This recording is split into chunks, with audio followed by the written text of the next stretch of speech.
The scratching sound was not mechanical. That was the first thing Will realized as he surfaced from the heavy chemical sleep, induced by the ventilation filters of Gleam Spire.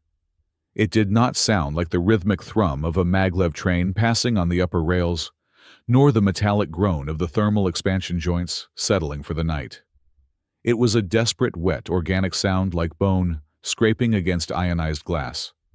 Will groaned and rolled over, burying his face in a pillow that smelled faintly of ozone and stale laundry detergent.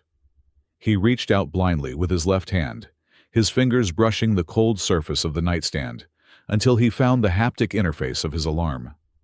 He tapped it twice to silence a wake-up call that had not yet happened.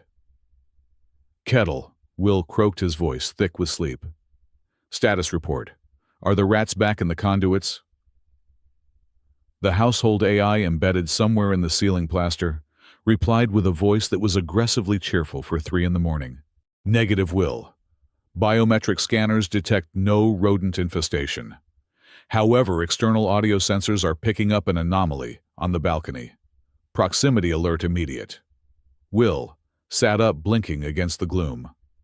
The apartment was a small utilitarian box, located on level 112 of the spire, high enough to be expensive, low enough to be covered in the perpetual grime of the city's smog layer. The only light came from the blinking red standby LED of the nutrient synthesizer in the kitchenette, and the pale, toxic glow of the neon billboards filtering through the heavy curtains. The scratching came again, louder, more frantic. He threw the covers off, swinging his legs out of bed. The floor was cold. He grabbed his multi-tool from the nightstand, a habit from 10 years of working high-maintenance jobs, where things exploded without warning, and moved toward the balcony door. "Kettle dim external opacity to 50%, Will ordered. The smart glass of the balcony door shifted from opaque to translucent. Will squinted. At first he saw nothing but the swirling gray mist of the city clouds and the distant strobing lights of the traffic lanes. Then, a small dark shape slammed against the glass, sliding down before scrabbling frantically to find purchase. It was not a bird. It was not a drone. Will unlocked the seal and shoved the heavy sliding door open. The wind of the spire roared in instantly, a gale force draft that smelled of burnt copper and rain. The noise was deafening, a cacophony of millions of lives, living and dying in the vertical city below. "Help!" a voice squeaked, barely audible over the wind. Will looked down. Hanging from the lower rail of the balcony, dangling over a drop of 3,000 feet, was a child. Or at least it looked like a child. He was small, perhaps the size of a human 6-year-old, but his skin was covered in fine matted fur that looked like wet velvet. A long, ringed tail lashed wildly in the empty air, trying to find a counterweight. Large, triangular ears were flattened against a skull that was too wide, too predatory for a human, yet the eyes, wide, terrified, and glowing with a faint violet luminescence, were filled with a sapient, intelligent fear. He was slipping. The metal of the railing was slick with the condensation of the cloud layer. "Hold on!" Will shouted, his instinct overriding his confusion. He dropped the multi-tool and lunged forward. The wind whipped his hair into his eyes. He grabbed the railing with one hand to anchor himself and reached down with the other. That was when he saw the cut. It was not rust. It was not structural fatigue. The steel of the support stanchion, right where the child was clinging, had been sliced. The edge was clean, cauterized, and still faintly warm to the touch. A plasma cutter. Someone had sawed through the bolt, knowing that the slightest weight would snap it. This was not a tragic accident. It was a trap. The metal groaned. The bolt sheared. The section of railing the child was holding swung outward, detaching from the balcony floor. The child screamed a high, piercing sound that sounded more like a tea kettle than a human cry, and fell backward into the abyss. "No," Will roared. He did not think. He did not calculate the physics. He threw himself over the edge of the safe zone, his stomach slamming against the concrete lip of the balcony floor. His right hand shot out, his fingers hooking into the fabric of the child's tunic just as gravity took hold. The jerk nearly dislocated Will's shoulder. He grunted teeth, grit his boots scrambling for traction on the wet balcony tiles behind him. He was hanging half out of the spire, staring down into the endless glowing canyon of the city. Far below, the traffic looked like streams of liquid fire. If he let go, they would both be nothing but a smear on a corporate windshield in 10 seconds. The child looked up at him. The violet eyes were wide, filled with a mixture of terror and shock. He weighed surprisingly little, his bones, likely hollow or avian in structure, but the leverage was against Will. "Do not let go," the child whispered, his voice trembling. "Please." "I haven't had my coffee yet," Will grunted, straining to pull them both up. "I don't drop things before coffee. It's a rule." Will kicked his legs, finding the lip of the doorframe with his heel. He heaved, his biceps burning. Slowly, agonizingly, he dragged the child upward. The wind battered them, trying to peel them off the building, but Will was a mechanic. He knew how to hold on to things that wanted to fly away.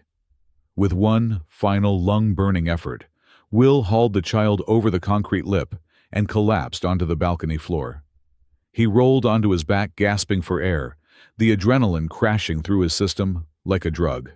The child scrambled away from the edge, pressing his back against the glass of the sliding door, his chest heaving. He was shivering violently. Will sat up, rubbing his shoulder. He looked at the broken railing swinging in the wind. The cut marks were unmistakable now. Precision work, military grade. "Kettle," Will said, his voice breathless. "Seal the balcony. Emergency shutters. Now." "Compliance," the AI chirped. Heavy blast shutters slammed down over the glass, cutting off the roar of the wind and the sight of the drop, plunging them into the safety of the apartment. Will stood up, his knees shaking slightly. He looked at the intruder. The boy was huddled in a ball, his tail wrapped around his nose. He was soaked to the bone, his fur spiked with moisture. He wore a tunic made of a material Will did not recognize, something that shimmered like oil on water, torn and stained with grease. "You okay, kid?" Will asked, stepping closer. The boy flinched, baring small, needle-sharp teeth. A low growl emanated from his throat, a sound that vibrated in Will's own chest cavity. "I'm not going to hurt you," Will said, raising his hands. "I just pulled you out of the sky. Remember." The boy stared at him, assessing. Slowly, the growl faded, replaced by the chattering of teeth. He was freezing. Will sighed. "Right. Warmth first. Questions later." He went to the linen closet and pulled out a thick thermal blanket. He tossed it to the boy, who caught it with reflexes that were too fast for a human. The boy sniffed the fabric suspiciously, before wrapping it around himself, creating a cocoon where only 2 violet eyes and the tip of a twitching ear were visible. "Warning!" Kettle announced, the voice projecting from the ceiling speakers. "Unauthorized biological entity detected. Species unknown. Threat assessment calculating. Moral assessment. You have just acquired a dependent will. My logic processors suggest your bank account cannot support this acquisition." "Shut up, Kettle," Will muttered, walking to the kitchenette. He tapped the command for hot protein broth. "He's not a pet. He's a guest." "Guests usually use the front door," Kettle retorted. "And guests usually do not have plasma burns on their clothing." Will paused. He looked back at the boy. Kettle was right. The shimmering tunic was scorched along the hem. "Who are you?" Will asked, handing the steaming mug of broth to the boy. "And who wanted you to fall?" The boy took the mug with both hands. His fingers were tipped with retractable claws that clicked softly against the ceramic. He took a sip, his eyes closing for a moment in relief. When he opened them, the fear was still there, but it was masked by a deep, ancient exhaustion. "They call me the Crownling," the boy whispered. He looked at Will, and for a second the violet light in his eyes pulsed brighter. "But I am just small." "Crownling," Will repeated. It sounded like a title from a bad fantasy novel, the kind they sold in the data kiosks on the lower levels. "Okay. Do you have a name? A real one?" The boy hesitated. He looked at the blast shutters as if he could see through the steel to the danger outside. Names are heavy. If I give it to you, you carry it. Will crouched down so he was eye level with the kid. I'm already carrying a mortgage on this apartment and a bad back. I can handle a name. The boy lowered the mug. He looked at Will's hands, calloused, scarred, stained with engine grease. Then he looked at Will's face. Pip, the boy said softly. My mother called me Pip. Pip, Will said. Short. I like it. I'm Will. Will, Pip tested the word. You are the mechanic. I am a mechanic, Will corrected. There are a lot of us. No, Pip shook his head. The railing. You saw the cut. You knew it was a machine wound. Will stiffened. Yeah, I saw it. Which means someone didn't just want you dead. They wanted it to look like an accident. Who is chasing you, Pip? Before Pip could answer, the lights in the apartment flickered. It wasn't a brownout. The spire's power grid was nuclear stable. This was different. The hum of the refrigerator died. The standby lights on the console winked out. Even the ambient glow of the city outside seemed to retreat from the edges of the shutters. A silence descended. It was not just the absence of noise. It was the active suppression of it. A heavy, static pressure filled the air, making Will's ears pop. He felt a vibration in his teeth, a low-frequency resonance that made his vision blur at the edges. Kettle! Will called out. The AI did not respond. The speakers were dead. Pip gasped. He dropped the mug. It shattered on the floor, but the sound was dull, muted, as if they were underwater. The boy curled in on himself, clutching his head. It is happening, Pip moaned. The null purr. I can't stop it. Null purr. Will moved toward him, but stopped when he saw the air around the boy rippling.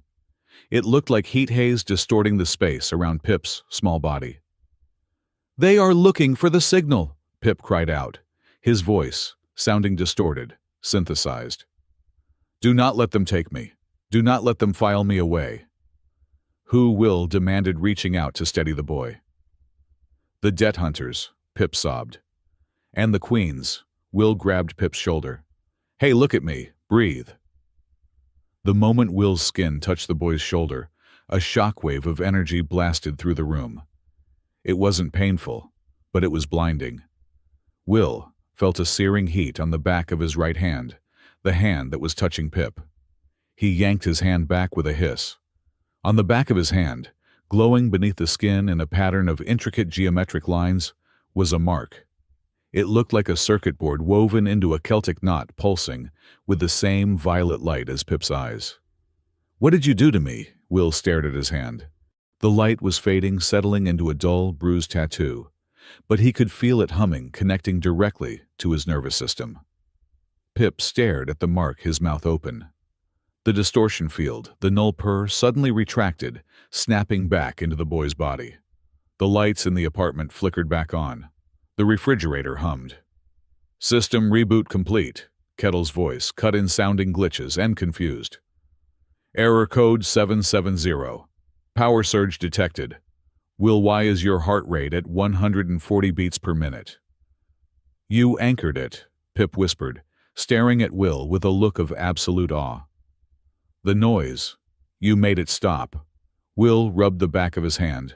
The skin felt feverish. I didn't do anything. I just touched you. That is what an anchor does, Pip said, his voice sounding older now, more composed. You grounded the frequency. Now they will know where I am. Will stood up, his mind racing. He walked to the door, checking the manual deadbolts. Okay, that sounds bad. We need to call sector security. If someone is hunting a kid with whatever that was, this is way above my pay grade. He reached for the Wallcom's unit. No, Pip scrambled up the blanket, trailing behind him. No security. They are bought. The man with the metal jaw pays them. Will paused, his hand hovering over the call button. The man with the metal jaw. The specificity of the detail chilled him. Who is the man with the metal jaw, Pip? Rafe. Pip spat the name like a curse. He wants the null purr. He says he can sell the silence. Will lowered his hand. He looked at the terrified alien child, then at the cut railing outside the shutters, and finally at the glowing brand on his hand. If he called security, and they were on the payroll of this Rafe character, he would be handing the kid over to his executioners, and likely his own. Okay, Will said, exhaling a breath he didn't know he was holding. No security. You promise? Pip asked. I promise, Will said. But you need to tell me everything. Start with motion detected. Kettle interrupted the AI's voice, devoid of its usual sarcasm. Corridor Sector 4. 3 distinct thermal signatures approaching. Will froze. Neighbors. Negative, Kettle said. Heart rates are synchronized. Step patterns are tactical. They are moving with military cadence. They have bypassed the outer building scanners. Will swore softly. He rushed to the kitchenette and pulled a drawer open, retrieving the only weapon he owned, a heavy-duty industrial wrench. It wasn't much, but it could crack a skull if swung hard enough. Pip, get behind the sofa, Will ordered.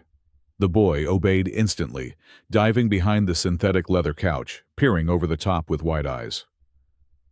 Kettle, engage privacy mode. Lock the door. Max tension on the mag seals, Will commanded. Door is sealed, Kettle confirmed.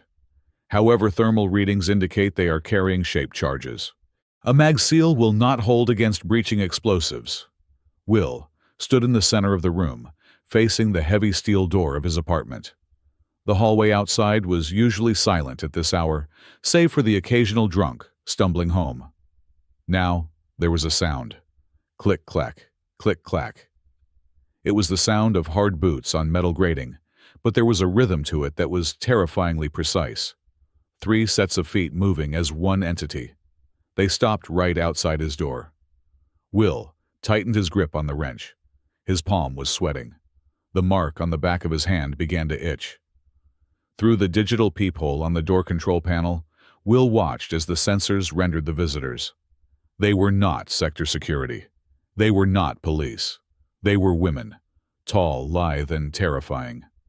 The one in the center, the leader, presumably wore a coat of matte black armor plates that articulated like insect chitin. She stood perfectly still, her face obscured by the shadows of the hallway, but Will could see the triangular silhouette of feline ears twitching atop her head. Her eyes glowed a pale, icy blue through the grain of the camera feed. To her left was a woman who was visibly larger, her armor bulky and scarred, painted in aggressive reds and oranges. She leaned against the wall, casually cleaning a fingernail with a knife that looked sharp enough to cut gravity. To the right was the third slimmer, wearing a visor that covered her eyes and a harness filled with blinking electronic tools.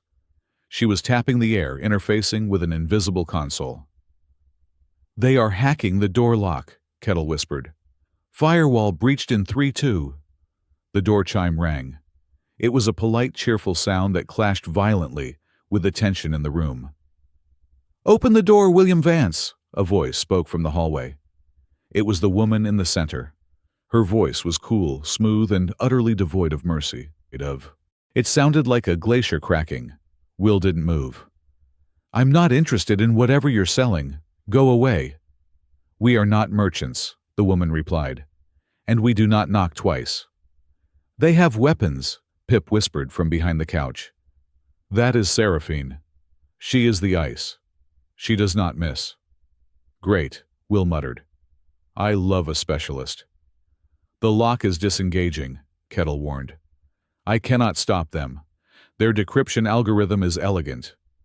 The heavy steel bolts of the door began to slide back with a groan of defeat. Clunk, clunk, clunk. Will raised the wrench, knowing how ridiculous he looked. A mechanic against a hit squad. The door hissed and slid open. The 3 women stood there, framed by the harsh fluorescent light of the corridor. Now that they were visible, Will could see the inhuman grace in their posture. They were Ailuwari, the feline warrior caste from the outer systems. He had only seen them in news vids. In person, they were mesmerizing and terrifying. Their tails swayed behind them in a slow, hypnotic rhythm. Seraphine, the leader, stepped over the threshold. She didn't even look at the wrench in Will's hand. She looked straight at him, her blue eyes narrowing as she scanned his biometrics. "You have 10 seconds to explain why you are harboring a fugitive of the crown," Seraphine said. The large one, the red armored brawler, stepped in next. She sniffed the air. "It smells like fear in here. And cheap coffee." She grinned, revealing canines that were definitely not human. "I like the fear part." The tech specialist entered last, closing the door behind them and locking it with a casual wave of her hand. Will stood his ground, though his knees wanted to buckle. "He fell. I caught him. That's the whole story." Seraphine's gaze shifted to the back of the sofa. "Come out, Crownling. Hiding is beneath your station." Pip stood up slowly. He was trembling, but he held his head high. "Go away, Seraphine. I am not going back to the cage." "The cage keeps you safe," Seraphine said. "And it keeps the silence contained." She turned her eyes back to Will, and for the first time, she noticed the glowing mark on his hand. Her eyes widened, just a fraction. A flicker of something surprise anger crossed her face. "You touched him," Seraphine said. It wasn't a question. It was an accusation. "He was falling," Will said defensively. "I grabbed him." "You initiated a bond," the tech specialist said, her voice soft, melodic but sharp. She adjusted her visor. "Unregistered resonance. High fidelity. Seraphine, this complicates the extraction." "It complicates nothing," Seraphine said coldly. She took a step toward Will, her hand dropping to the hilt of a curved blade at her hip. "Break the link. Hand over the child human, or I will remove the hand that holds him." Will looked at Pip. The boy looked back, his violet eyes filled with a desperate plea. Will tightened his grip on the wrench. He was a maintenance worker. He fixed things. He didn't break them, and he certainly didn't throw them away when they were in trouble. "No," Will said. The word hung in the air. The red armored woman laughed. "Oh, I like him. Can I keep him, or at least break him a little?" Pip stepped out from behind the couch. He moved to stand behind Will's leg, peering around his calf. A low, vibrating sound began to build in the boy's chest. It wasn't the null purr this time. It was a warning. "Stay back," Pip growled. As the growl hit the air, the electronic lock on the door behind the women sparked and died. The lights in the hallway outside exploded. The smart glass of the balcony shutters turned pitch black. The apartment was plunged into the gray gloom of the city, once more lit only by the violet glow of Pip's eyes and the blue fire of Seraphine's gaze. "Variable identified," Seraphine murmured, drawing her blade with a sound like singing steel. "The hard way it is." The standoff in the cramped living room of apartment 112B was a study in ridiculous contrasts. On one side stood the Feral Court 3 apex predators encased in kinetic armor that cost more than the entire building block, moving with a grace that made gravity look like a mere suggestion. On the other side stood Will, a man wearing grease-stained cargo pants and a t-shirt that said Gleam Spire Maintenance. "We keep it up," holding a rusted industrial wrench with white-knuckled desperation. The air conditioner hummed, rattling in the vent, the only sound daring to intrude upon the silence. Seraphine, the woman with the ice-blue eyes and the terrifyingly still posture, did not blink. Her curved blade, forged from some dark, non-reflective alloy, was held low at her side, not threatening, but ready. It was the readiness that terrified Will more than any overt aggression. It was the stance of someone who did not need to threaten because the outcome was already a mathematical certainty in her mind. "I will say this once more, human," Seraphine said, her voice a smooth, cold contralto that seemed to lower the room temperature by 5 degrees. "Step aside. The Crownling is an unstable isotope. You are holding a grenade with the pin pulled." Will shifted his weight, putting himself more firmly between the women and the trembling boy behind him. "His name is Pip," Will said, his voice surprisingly steady, despite the fact that his heart was hammering against his ribs like a trapped bird. "And usually when people come to defuse a grenade, they don't bring swords. They bring a disposal team. You look like a hit squad." The woman on the left, the large one in the red and orange assault armor, laughed. It was a bark of a sound sharp and amused. She stepped forward, ignoring the tension line Seraphine had drawn. She looked around the apartment with unabashed, critical judgment, her nose wrinkling as she sniffed the air. "This is it," she asked, her voice raspy and loud. She kicked a pile of dirty laundry near the door with a heavy armored boot. "This is where you live. It smells like ozone and despair. And is that stale noodles?" "Nixara, maintain perimeter focus," Seraphine snapped, though she didn't look away from Will. Nixara ignored her leader. She walked to the wall, running a gloved finger over the peeling synthetic wallpaper. "I have seen nicer cells in the isolation ward. This is your den, human. Really." "Don't insult the den," Will snapped back, the mechanic in him offended despite the mortal peril. "It has walls. It has a roof. It keeps the acid rain out. That is more than most people in the spire get." Nixara turned to him, grinning. Her teeth were white and sharp, her eyes a burning amber. "It has walls," she mocked, mimicking his tone. "Cute. Walls are just obstacles waiting to be breached." "Enough," said the third woman, Kala. She stepped out from behind Seraphine's shoulder. She was different from the other two. Her armor was sleeker, woven with blinking circuitry and interface nodes. She wore a visor that covered her eyes, a band of black glass that displayed scrolling streams of data in pale green light. She didn't move with the predatory stalk of Seraphine or the hulking aggression of Nixara. She moved like a ghost in the machine, quiet, observational, precise. She walked straight toward Will.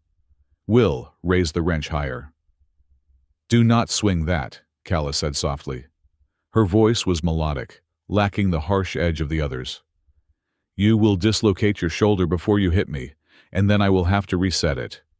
It is a waste of time for both of us." She stopped, 2 feet from him. She wasn't looking at his face. She was looking at his hand. The hand that had grabbed Pip. The hand that now bore the glowing geometric brand. "Seraphine," Kala said, tilting her head. "Look at the resonance signature." Seraphine finally broke eye contact with Will to look at his hand. Her eyes narrowed. "I see it. A contamination mark." "No," Kala corrected, reaching out. Will flinched, but she didn't touch him. She hovered her hand inches above his, her fingers dancing in the air, as if manipulating invisible threads. "It is not contamination. It is a circuit, a complete loop." She tapped the side of her visor. The boy did not just touch him. The boy integrated with him. Look at the biofeedback. The human's nervous system is acting as a grounding wire for the null purr. Pip, peering out from behind Will's leg, let out a low hiss. "She sees," Pip whispered. "She sees the lines." Nixara scoffed, leaning against the kitchenette counter and picking up an apple from a bowl.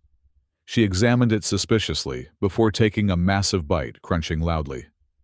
"So he is a ground wire. Cut the wire. Problem solved. We grab the kid, we go. I am hungry and this apple tastes like wet cardboard."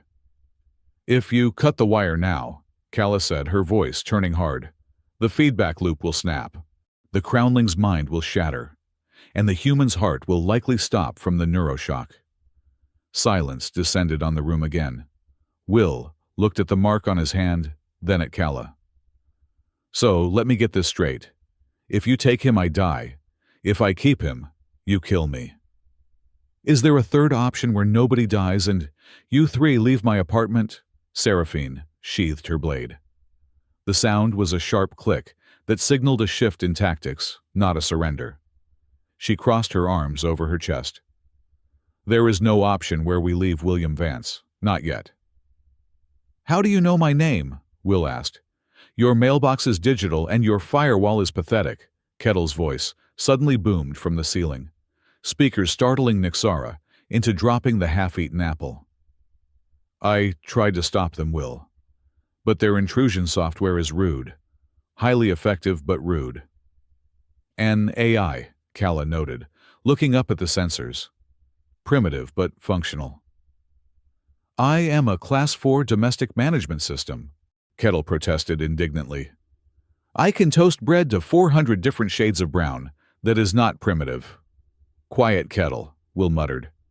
He looked at Seraphine. Okay. You know who I am. You know I'm just a maintenance guy. Why are you really here? You said rescue earlier, but you kicked my door in. We did not kick it, Seraphine said calmly. We overrode it, and we are here because the Crownling Pip, as you call him, is a beacon. Every second he stays here, he broadcasts a signal. Not a radio wave, a resonance, a psychic scream that only our kind and the machines built to hunt us can hear. She stepped closer, her height imposing. We are the feral court. We do not answer to the Spire's laws. We answer to the biological imperative of our species. That child is a mutation, a dangerous one. If the debt hunters catch him, they will vivisect him to see what makes the silence happen. If we take him to the deep enclaves. We isolate him. We keep him safe. By locking him up, Will challenged. By removing the variable, Seraphine corrected. Safety is containment.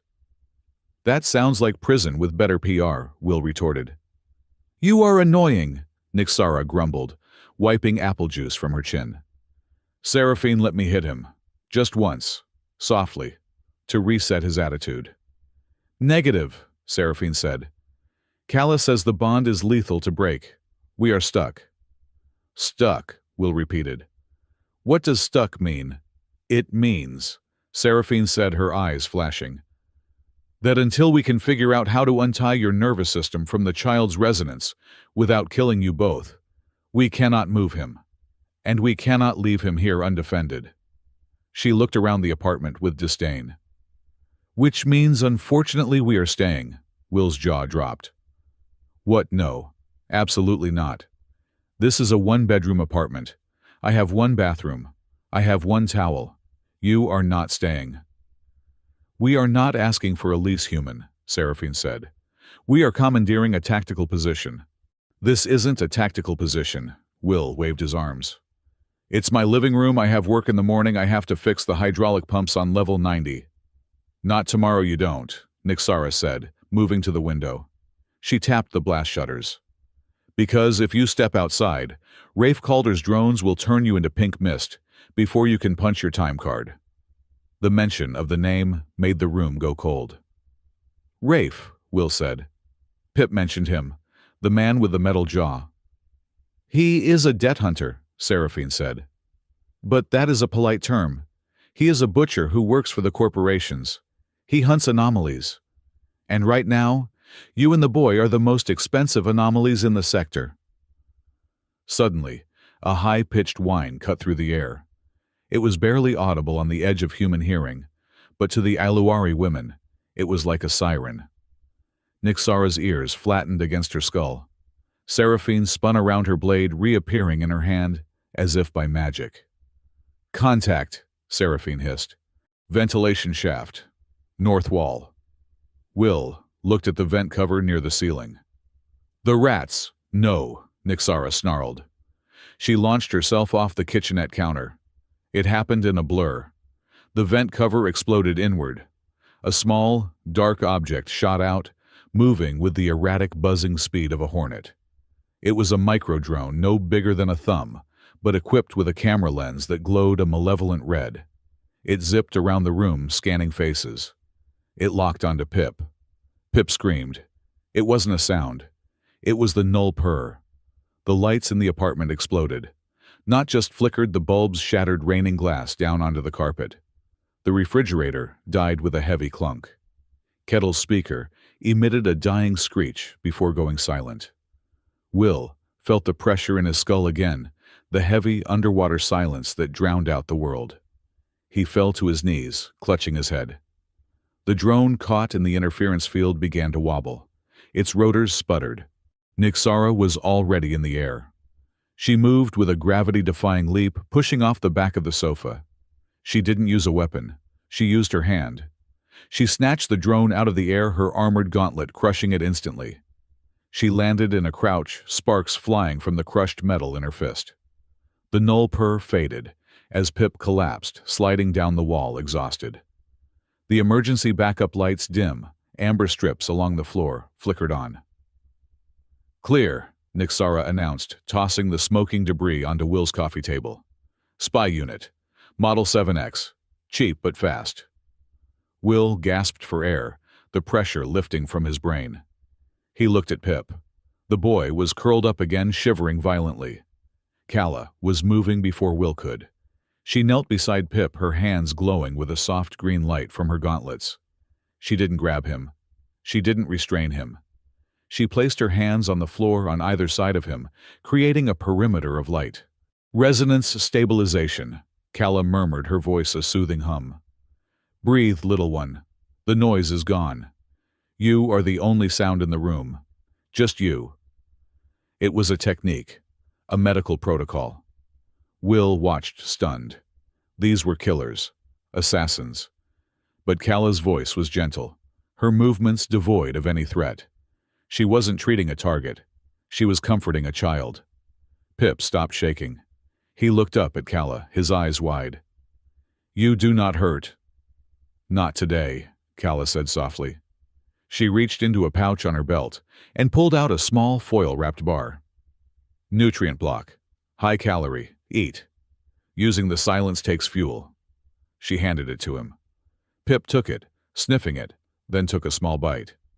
Will stood up, using the sofa for support. He looked at the three women. Seraphine was standing by the door, scanning the hallway through the peephole. Nixara was dissecting the crushed drone with a knife. Calla was feeding the kid. "You're not just hitmen," Will said, his voice raspy. "Hitmen don't carry nutrient blocks for kids." Seraphine turned. The blue light from the emergency strips cast long shadows across her face. "We are the feral court, Will. We are the immune system of our species. Sometimes that means cutting out a tumor. Sometimes it means knitting a wound." "Which one are we?" Will asked. "Tumor or wound?" "That," Seraphine said, "remains to be seen." She walked to the center of the room. "Situation report. The drone transmitted for 2 seconds before the nullpur fried it. Rafe knows we are here. He knows the target is active. He does not know our numbers." "He will send a sweep team," Nixara said, poking the drone entrails. "Standard protocol. 4 to 6 heavies. Breaching charges." "We cannot move the boy in this state," Calla said, standing up. "His bio readings are chaotic, and the bond with the human is still solidifying. If we move them into the open now, the stress could kill them both." Seraphine nodded. She looked at Will, "We hold the position. For 1 night. We let the boy stabilize. Calla, you analyze the bond. Find a way to sever it safely. Nixara, you mine the door and the balcony." "Mine!" Will yelped. "You're putting explosives in my apartment." "Would you prefer Rafe comes in and asks politely?" Nixara grinned. "I have some lovely sonic mines. They turn bones to jelly. Very little structural damage to your precious walls." "No jelly," Will said firmly. "And no killing unless they come through that door trying to kill us." Seraphine raised an eyebrow. "You are giving orders now, mechanic." "It's my house," Will said, finding a backbone he didn't know he had. He walked over to where Pip was eating. He sat down on the floor next to the boy. "And this is my guest. If we're doing this, if we're staying here, we play by my rules." "And what are your rules?" Seraphine asked, amused. "Rule 1, Will said, holding up a finger. "No touching Pip unless I say it's okay. Or unless he says it's okay." "Agreed," Calla said immediately. Seraphine hesitated, then nodded. "Acceptable." "Rule 2, Will continued. "You don't break anything you can't fix. That includes my coffee machine." Nixara laughed. "I make no promises about the coffee machine. It looks like it belongs in a museum. Rule 3, Will said, looking Seraphine dead in the eye. If things go south, if Rafe comes, you protect the kid first.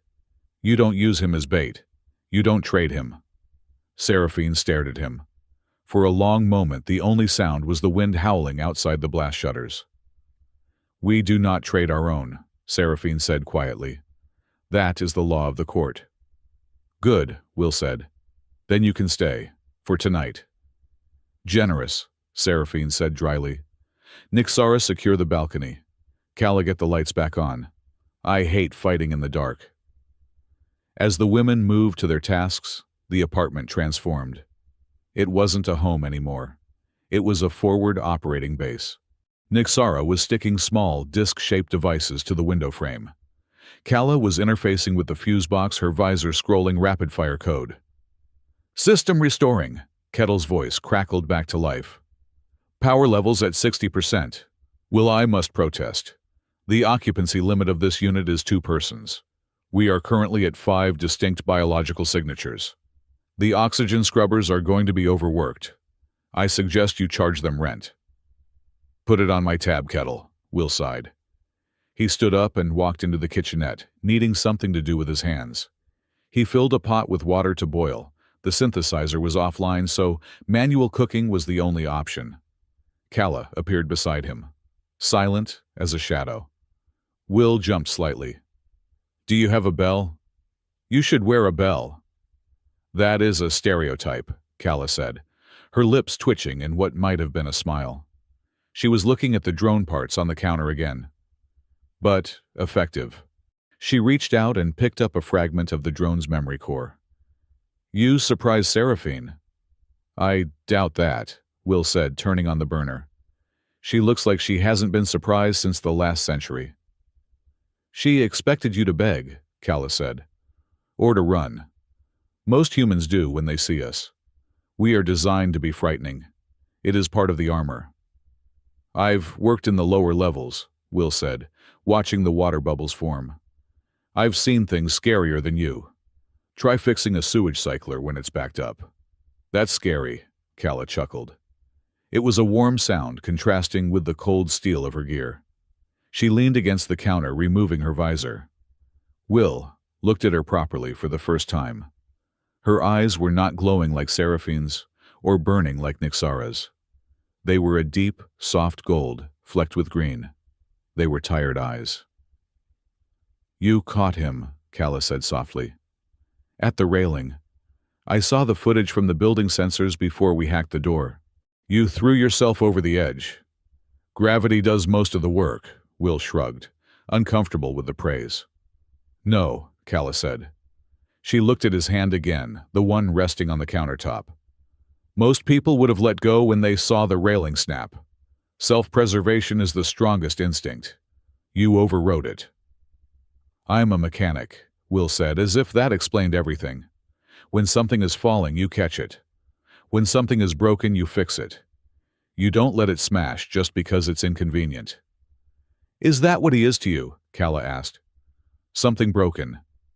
He's a kid, Will said. He's scared. That's enough. Kala looked at him, searching his face. She seemed to be measuring him not with sensors, but with intuition. You are strange, William Vance. You have a loud heart. Is that a medical condition? Will asked. No, Kala said. She reached out her finger, hovering near his arm. It means you feel things loudly. Nixara hears the fear. I hear the care. It is rare. She pulled her hand back before touching him. Thank you. For not letting him fall. Yeah, well, Will muttered, turning back to the boiling water. Don't thank me yet. We're still trapped in a box with a killer robot army outside. True, Kala said, putting her visor back on. The soft golden eyes disappeared behind the black glass. Speaking of which, she tapped her temple. My long-range scanners just pinged. It is faint, masked by the storm static. What is it? Will asked, feeling the dread coil in his stomach again. A death hunt signal, Kala said, her voice dropping all warmth. It is not a drone this time. It is a marking beacon. Someone is painting the building for a heavy assault. When? Will asked. Soon, Calla said. Very soon. From the living room, Nexara stood up from the balcony door. Seraphine, I have movement on the adjacent roof. Snipers. Seraphine drew her blade. Lights out, she commanded. Calla cut the power instantly. The apartment plunged into darkness again. Will, Seraphine's voice came from the shadows. Get the boy to the bathroom. It has the thickest walls. Stay down. Here we go, Will whispered to himself. He grabbed the pot of boiling water, a pathetic weapon but better than nothing, and moved toward Pip. Come on, kid, Will said, guiding the boy toward the bathroom. Bathtub time, no arguments. As he closed the bathroom door, he heard the first shot. It wasn't a bang. It was the sizzling crack of a plasma round melting through the blast shutter. The test had begun. The rain in the Gleamspire did not fall. It accumulated. It was a thick, oily condensation that slid down the reinforced glass of the balcony doors like tears on a dirty face. Inside apartment 112B, the atmosphere was thick enough to chew. Will Vance stood in his kitchenette, staring at the disassembled remains of his coffee maker. It was a brave machine that had survived 3 power surges and 1 gravity fluctuation, but it had not survived Nexara. I told you, Will said, his voice flat. It is delicate. You do not hit it to make it brew faster. Nexara, currently sharpening a combat knife that was longer than Will's forearm, shrugged from her perch on the back of his sofa. It was making a whining noise. I silenced it. It was brewing, Will corrected. Now it is dead, and I am uncaffeinated. This is a tactical disadvantage for everyone involved. Nexara smirked, revealing the tips of her elongated canines. She leaned forward, sniffing the air. Your heart beats loud, human. Thump, thump, thump. It sounds like a panicked bird trapped in a box. That is because I am alive, Will retorted, tossing a broken plastic valve into the trash. And because I have 3 intergalactic assassins in my living room who have weaponized my upholstery. Seraphine stood by the window, peering through a slit in the blast shutters. She was a statue of matte black armor, unmoving, barely breathing. Focus, she commanded, her voice cutting through the banter like a cold draft. The storm is masking the thermal sensors, but it will not hide us forever. We are exposed here. The boy is stable, Calla said softly. She was sitting on the floor rug, her legs crossed in a lotus position. Pip was asleep, with his head in her lap. The boy looked small, frail, his velvet fur matted with sweat. Calla's hands hovered over him, weaving patterns of green light that seemed to soothe his restless dreams. Stable is a relative term, Seraphine muttered. He is a time bomb, and the timer is ticking. The door chime rang. In an instant, the room transformed. Nexara vanished from the sofa, reappearing in the shadows of the hallway entrance, her knife held in a reverse grip. Seraphine drew her curved blade, the metal, making a soft, singing sound. Calla shielded Pip with her body, her visor dropping over her eyes. Will held up his hands. Wait, wait. That is probably breakfast. Breakfast does not announce itself, Seraphine hissed. It does when you ordered it from Nora down the hall because someone broke the kitchen appliances, Will said, shooting a glare at Nexara. He walked to the door, feeling the laser focus of 3 predators on his back. He checked the monitor. It was indeed Nora Penn, his neighbor from 112A. She was holding a steaming container of soy noodles, looking impatient. Will unlocked the manual deadbolt. He opened the door just a crack. Nora, Will said, forcing a smile. You are a lifesaver. You owe me 20 credits, Will, Nora said, trying to hand the bag through the crack. And tell Kettle to stop pinging my toaster. It's rude. I will put it on the tab, Will said, reaching for the bag. At that moment the door slipped. Maybe Will's hand was sweaty, or maybe the magnetic seal malfunctioned, but the heavy steel door swung open another 6 inches. It was enough. Nora looked past Will's shoulder. She saw the shattered remains of the coffee maker. Then she saw Nixara crouched in the shadows, glowing eyes fixed on her throat. She saw Seraphine's blade catching the dim light. Nora's face went pale. She didn't scream. People in the spire didn't scream. They calculated survival odds. "I delivered the food," Nora said, her voice trembling but fast. She shoved the bag into Will's chest. "I did not see anything. I was never here. Do not ask me to babysit. Do not ask me for sugar. Goodbye." She turned and sprinted down the hallway, her slippers slapping against the metal grating. Will closed the door and locked it. "Well," he said, turning back to the room.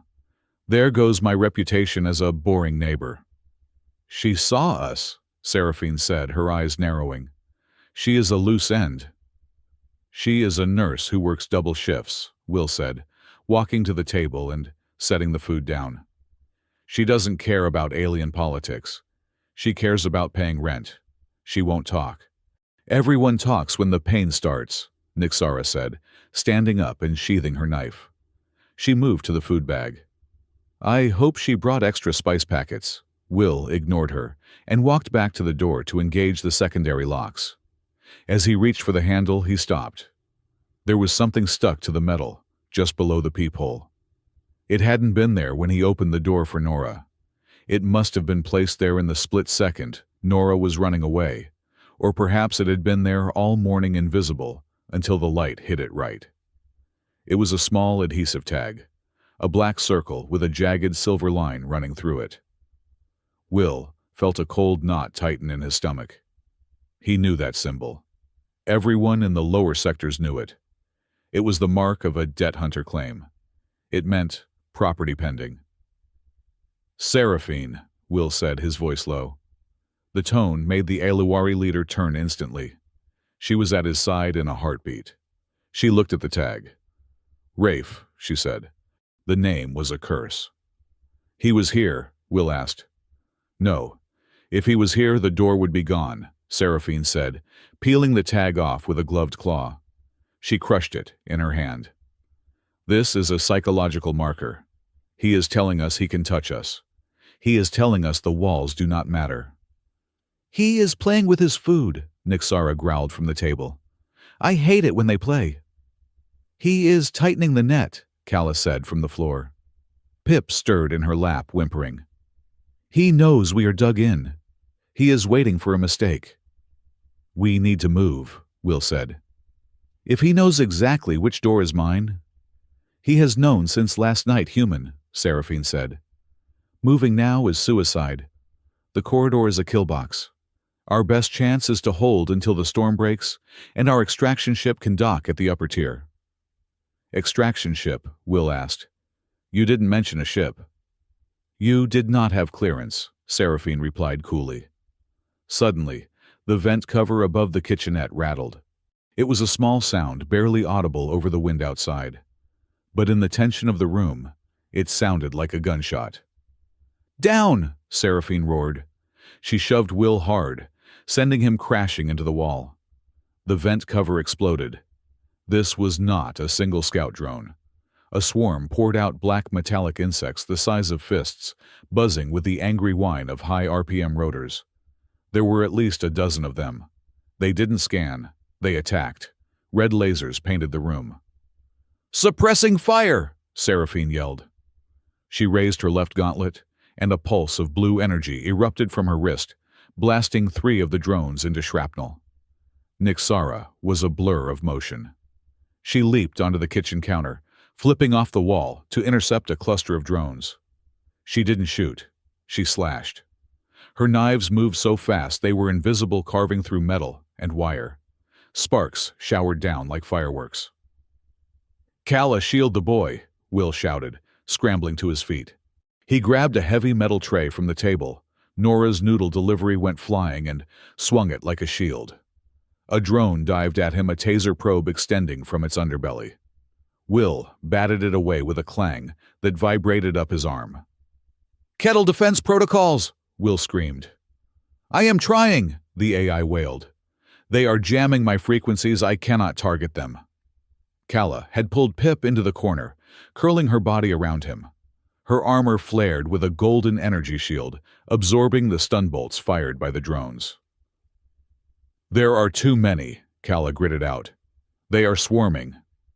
One drone slipped past Nyxara's defense. It zipped toward Pip, ignoring the chaos. It wasn't trying to kill. It was trying to tag. A syringe needle extended from its nose, dripping with a glowing blue liquid. Sedative. "No!" Will yelled. He abandoned his cover and lunged across the room. He wasn't fast enough. The drone was inches from Kala's shield. But then, the sound stopped. It wasn't that the drone stopped making noise.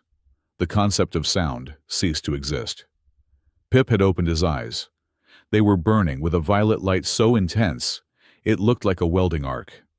His mouth opened in a silent scream. The null purr hit the room like a physical hammer. Will felt the air get sucked out of his lungs. The pressure in his ears was agonizing. The gravity seemed to shift the floor, tilting wildly in his perception. The drones simply dropped. Their rotors stopped spinning. Their lights died. Their circuitry, overwhelmed by the resonance-dampening field, fried instantly. They fell out of the air like stones clattering onto the floorboards. For 5 seconds, the silence was absolute. It was a silence that ate thought. Then Pip collapsed. The violet light in his eyes vanished. The pressure lifted, rushing back out of the room with a whoosh of air. Will fell to his knees, gasping. Nyxara landed heavily on the floor, shaking her head as if to clear water from her ears. Seraphine braced herself against the wall, her armor systems rebooting with a series of clicks. Pip, Will, crawled toward the corner. The boy was limp in Kala's arms. He was breathing, but it was shallow, ragged gasps. His skin was gray. "He overloaded," Kala said, her voice frantic. She stripped off her gauntlet and pressed her bare hand to Pip's forehead. "His temperature is dropping. He used too much. He burned his own life force to kill the machines." "Is he?" Will couldn't finish the sentence. "He is fading," Kala said. "He needs an anchor." "Will, give me your hand." Will scrambled forward. He grabbed Pip's small, cold hand. The bond on the back of Will's hand flared to life. It burned hot and angry. He felt a jolt of electricity run up his arm, slamming into his chest. It wasn't pain. It was connection. He felt Pip's fear. He felt the cold, dark void that the boy was sliding into. "Don't go," Will whispered. He squeezed the boy's hand. "You hear me. You don't have to be strong, Pip. You don't have to fight them. You just have to stay here, with me." He poured every ounce of his stubbornness, his mechanic's refusal, to let things break into that grip. "I have you. I am the ground wire. Dump the fear into me." Slowly, color began to return to Pip's cheeks.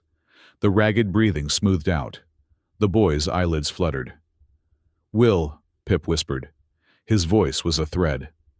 "I'm here," Will said, his own voice cracking. "We're all here. You got them, kid. You got all of them." Pip squeezed Will's hand back weakly, then drifted into a natural, exhausted sleep. Will slumped against the wall, keeping his hand locked in Pip's. He looked up. The 3 women were staring at him. Nyxara had a cut on her cheek, bleeding purple blood. Seraphine's armor was scorched. But they weren't looking at the damage. They were looking at Will and Pip. "That was," Nyxara wiped the blood from her cheek. "That was a null purr of the 9th magnitude. It should have stopped his heart." "The human anchored him," Kala said softly. She looked at Will, with an expression he couldn't quite read, something like wonder, mixed with fear. "He took the recoil." "Warning," Kettle's voice returned, sounding static-filled and gloomy. "Audio systems compromised. Also, there is a voice transmission incoming on the emergency frequency. It is overriding the firewall." "Put it through," Seraphine ordered, standing up and regaining her composure. The speakers crackled. A voice filled the room. It was smooth, rich, and terrifyingly calm. It sounded like expensive whiskey poured over broken glass. "Good morning, residents of 112B. Rafe," Will said. "Mr. Vance," Rafe Calder's voice continued. I apologize for the mess. My toys can be enthusiastic. I hope the boy is unharmed. He is delicate merchandise. He's not merchandise, Will said to the ceiling speakers. And you owe me a new coffee maker. A low chuckle echoed through the room. A sense of humor. I admire that. It is a rare quality in the Spire. But let us be practical. You are a mechanic, Will. You understand efficiency. You are besieged. You are outgunned. You are protecting a biological anomaly that threatens the stability of the entire sector. Give me the boy, Rafe said. The voice dropped an octave, becoming intimate, persuasive. Just the boy. The three ladies of the feral court can walk away. I have no quarrel with the Iluwari provided they leave my jurisdiction. And you, I will clear your debt record. I will deposit 100,000 credits into your account. You can move to the upper ring. You can see the sun. Will looked at the apartment. It was a wreck. Debris everywhere. Scorch marks on the walls. He looked at Pip sleeping vulnerably in Kala's arms. He looked at the 100,000 credits in his imagination, a life of ease of safety. Are you done? Will asked. It is a generous offer, Rafe said. It is the only offer. Will looked at Seraphine. She was waiting her hand on her sword. She expected him to fold. Humans always folded. Will looked back at the speaker. You're right. I'm a mechanic, and you know what we do when a part is defective. We replace it. But Pip isn't defective. Your soul is. Will took a breath. I also want peace. But you knocked on the wrong door, Rafe, and you broke my stuff. So no deal.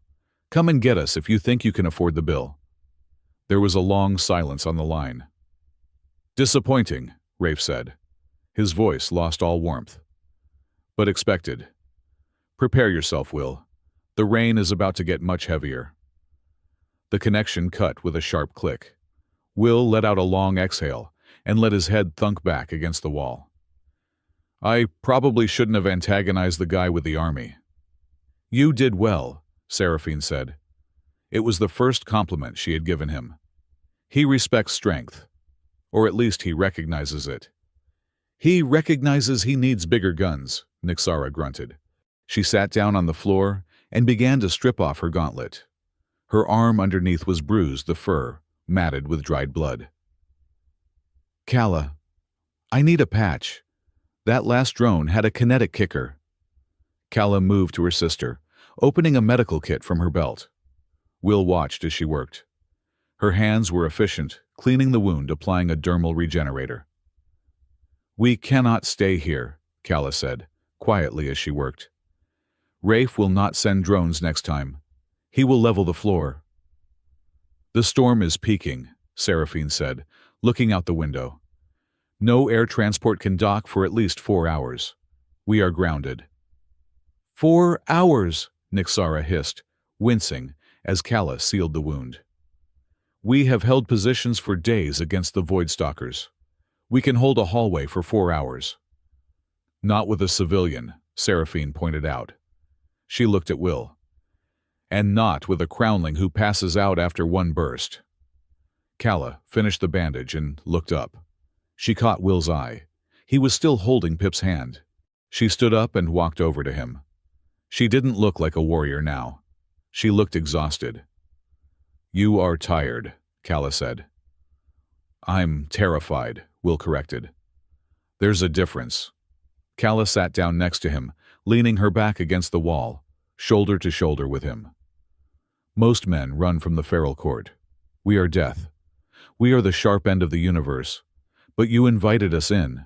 You yelled at Nixara.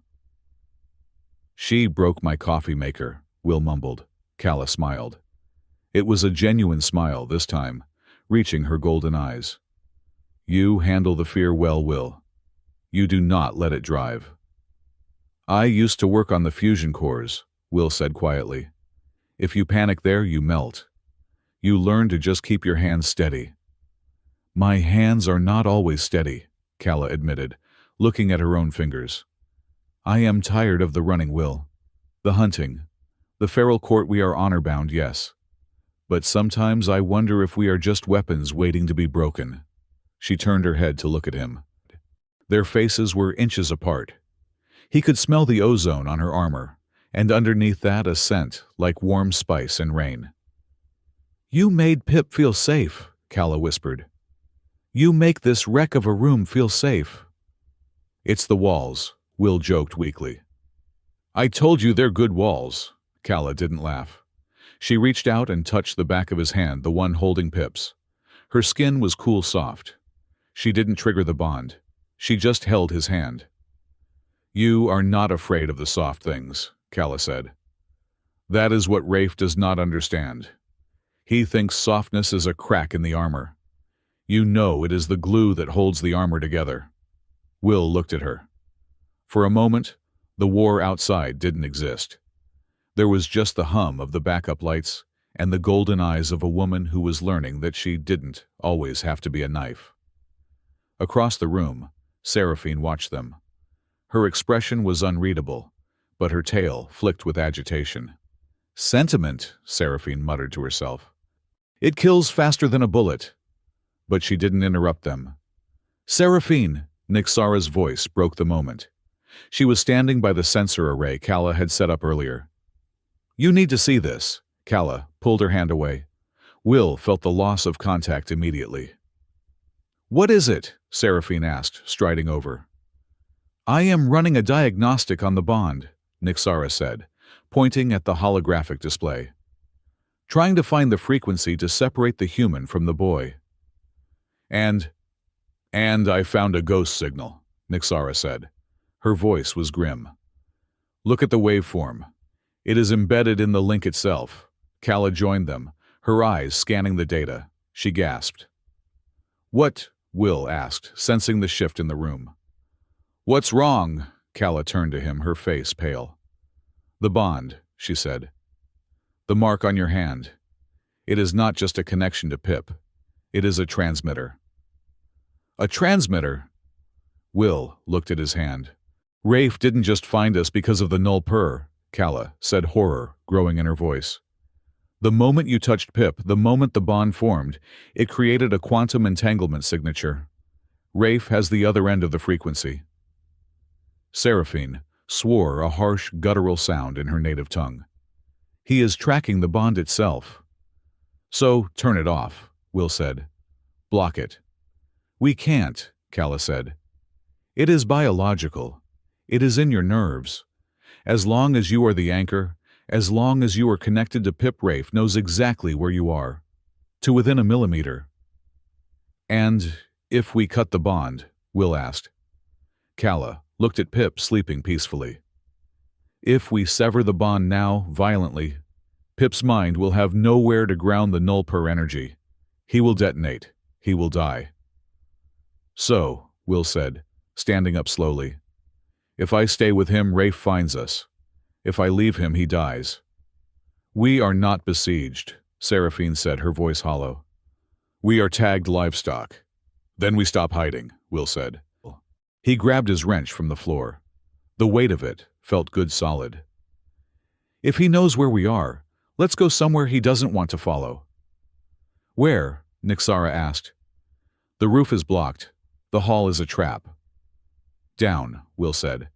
"We go down. To the wind core." "The ventilation turbine," Seraphine asked. "That is suicide. The pressure alone." "I'm a mechanic," Will said, a hard grin forming on his face. "I know how to shut it off. And I know that the wind tunnels have lead lining to dampen the vibration. Lead blocks signals." Seraphine looked at him. She calculated the odds. She looked at the drones on the floor. She looked at Calla, who nodded. "We go down," Seraphine decided. "Pack the gear. We are leaving the den." Will looked around his apartment one last time. He knew he would never see it again. He looked at the broken coffee maker. "Goodbye, old friend," Will whispered. He picked up Pip, wrapping the boy in the blanket. Pip stirred, but didn't wake. "Let's go," Will said. "Before I realize how stupid this is."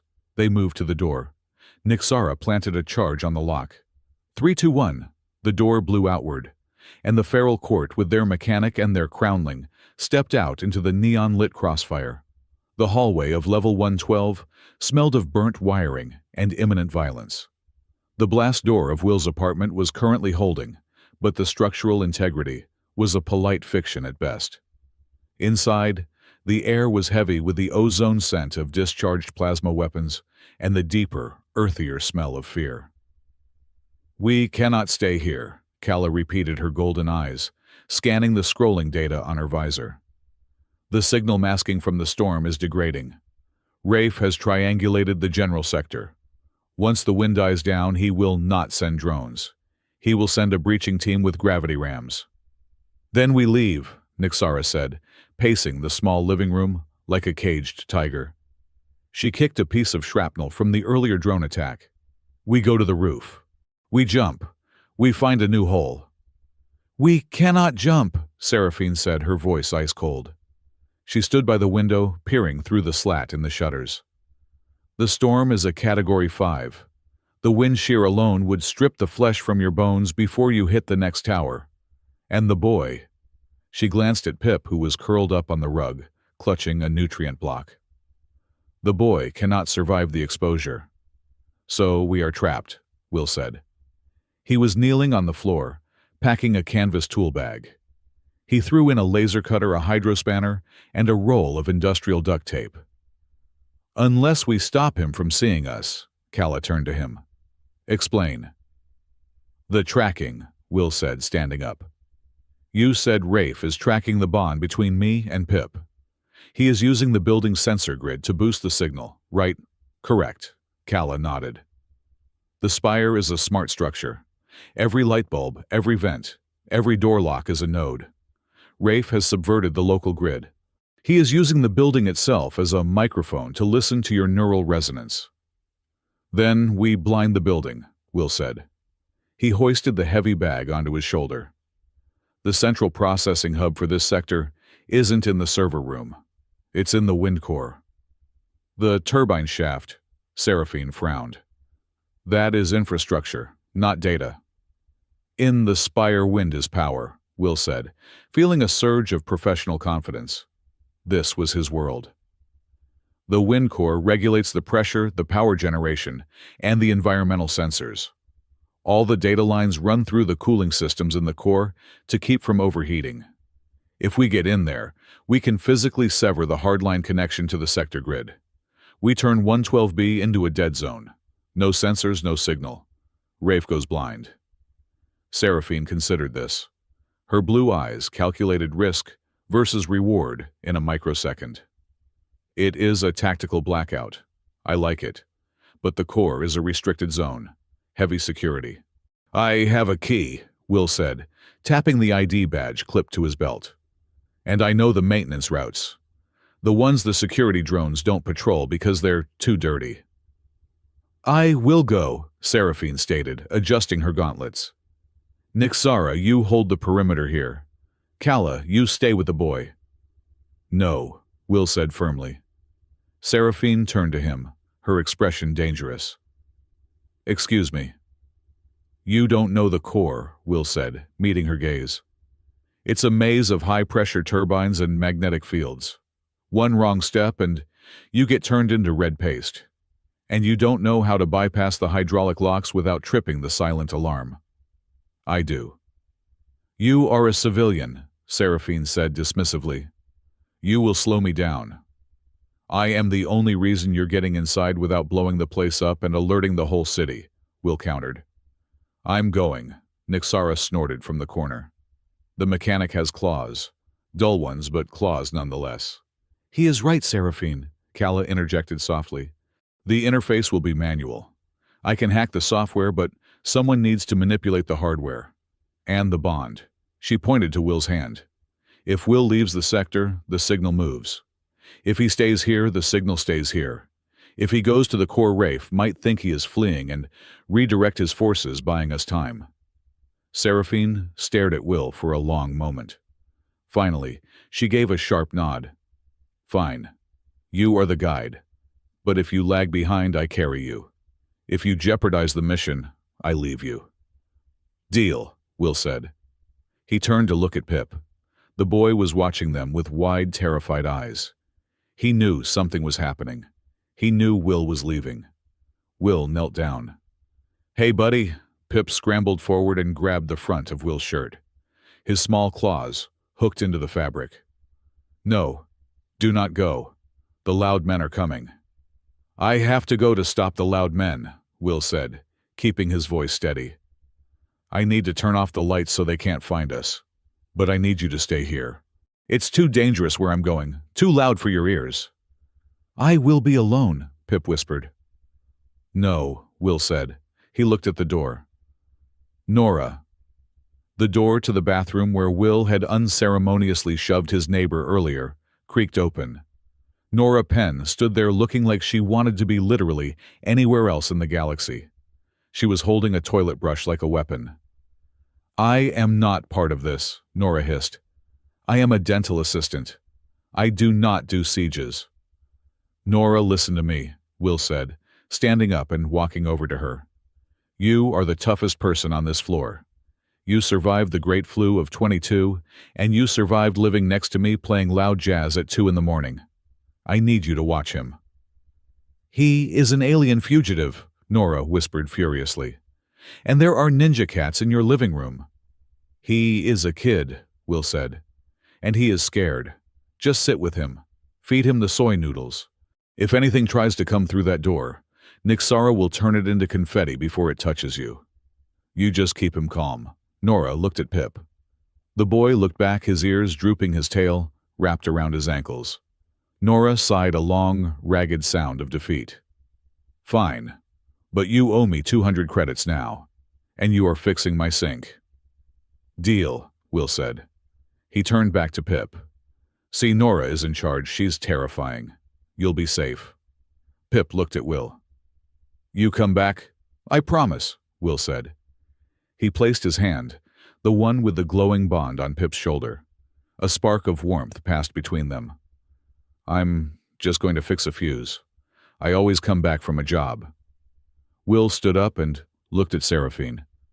"Let's go." The entrance to the maintenance shafts was located behind a panel in the hallway that looked like a garbage chute. Will pried it open with his wrench, revealing a dark, rusted ladder leading down into the bowels of the spire. "Classy," Nixara muttered, peering into the gloom. "It smells like dead water." "It's the gray water recycling line," Will said, climbing in. "Keeps the sensors blind. The humidity messes with the optics." Nixara stayed behind to guard the apartment door. It was just Will, Seraphine, and Kala descending into the darkness. The journey was a nightmare of claustrophobia. The shafts were narrow, designed for repair drones, not humans, and certainly not 7-foot-tall Aluwari warriors in full combat armor. Will led them through a labyrinth of pipes and conduits, moving with the practiced ease of someone who had spent 10 years navigating the spire's guts. "Turn left here," Will whispered, his voice echoing slightly in the metal tube. "Watch the steam vent. It cycles every 30 seconds. Seraphine moved behind him, silent as a shadow. Kala brought up the rear, her visor casting a faint green glow on the slime-slicked walls. "You move well for a human," Seraphine commented. It sounded almost like an accusation. "I know the rhythm of the building," Will said, ducking under a high-voltage cable. "You treat the spire like a battlefield. I treat it like a machine. Machines have rules." "War has rules too," Seraphine said. "Rule 1, survive." "Rule 1 of maintenance," Will corrected. "Don't touch the red wire." They reached a heavy circular hatch marked Wind Core, authorized personnel only. The warning sign was faded, covered in graffiti. Will hooked his datapad to the lock interface. "Okay, this is the hard part. The pressure differential on the other side is massive. When I open this, hold onto something." "We are anchored," Kala said. Her boots made a metallic thunk as she engaged her magnetic soles. Will typed in the code. The lock hissed. He spun the wheel. With a groan of tortured metal, the hatch swung inward. The sound hit them first. It was a roar, a physical wall of noise that vibrated in the marrow of their bones. It was the sound of 1,000,000 cubic feet of air being forced through a turbine the size of a city block. Will grabbed the handrail and pulled himself through. They stepped out onto a narrow gantry, suspended over a vast cylindrical chasm. Above and below them, darkness stretched into infinity. In the center of the shaft, massive turbine blades, each hundreds of feet long, spun with a terrifying slow grace. Blue lightning arced between the blades, and the containment walls, static discharge from the friction of the wind. "The wind core!" Will shouted over the roar. "The heart of the beast." "It is significant," Seraphine admitted, shouting to be heard. She looked down at the drop. "Where is the data hub?" "Central column." Will pointed to the axis of the turbines. A thick pillar of metal ran down the center, connected to the outer walls by service bridges. "The cooling fluid for the server farm runs through there. We need to bridge the connection manually." They began to run across the gantry. The wind whipped at them, tearing at Will's clothes. The Iluwari armor was aerodynamic, the wind sliding off it, but Will had to fight every step. "Movement!" Kala shouted, her voice amplified by her helmet speakers. 3 o'clock high, Will looked up.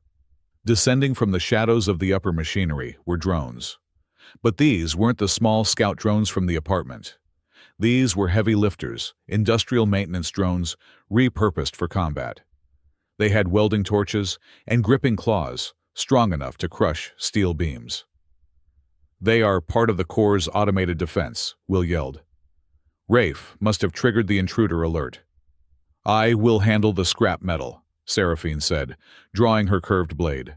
The metal glowed with energy. "Get Kala to the terminal." Seraphine launched herself into the air. She didn't fly. She used the wind. She leaped from the railing, catching an updraft, her armor's stabilizers flaring. She landed on the back of the nearest drone, driving her blade into its central processor. The machine sparked and spiraled down into the abyss.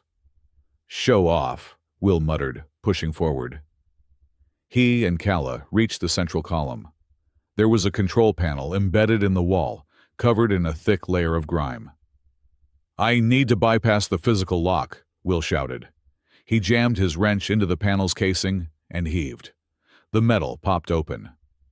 "Kala, you're up!" Kala jacked a cable from her wrist into the port. Her visor lit up with a waterfall of code. "I am in. The encryption is dense. Rafe has layered his own debt protocols over the system. It is not just a lock. It is a ledger." "What does that mean?" Will asked, watching Seraphine dismantle another drone in midair.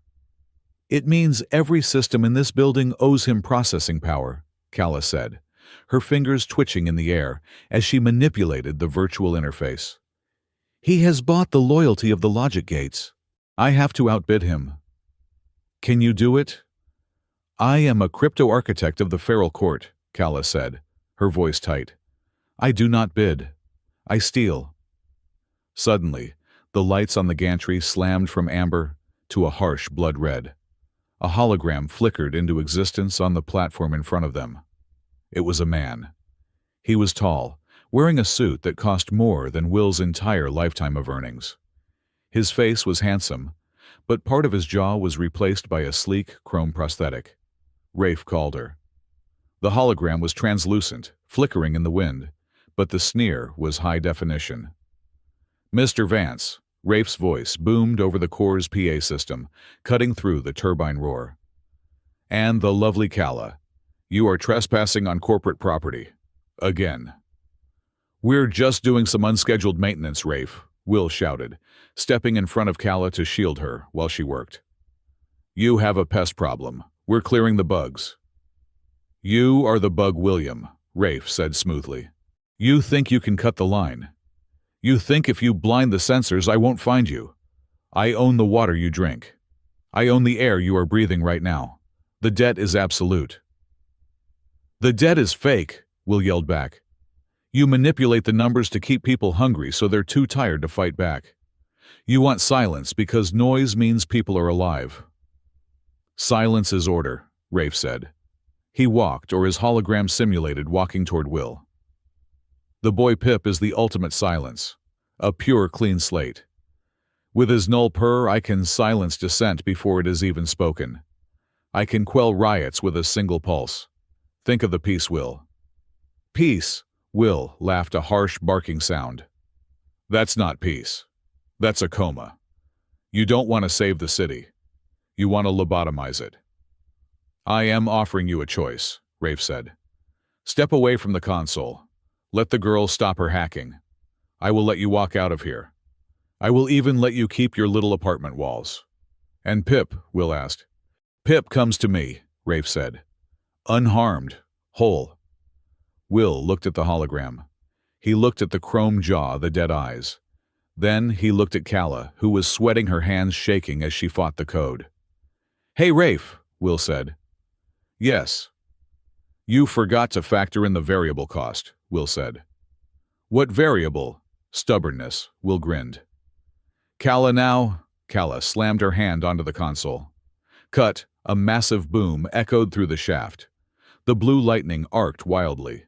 The lights on the gantry died, plunging them into darkness, illuminated only by the sparks of the dying drones. Sensor grid offline, Calla shouted. We are a black hole. Rafe's hologram flickered violently. You insolent rat! The image vanished. We did it, Will cheered. Crack. The sound was different from the machinery. It was sharp, precise. A high-velocity kinetic round. Will felt a punch to his chest.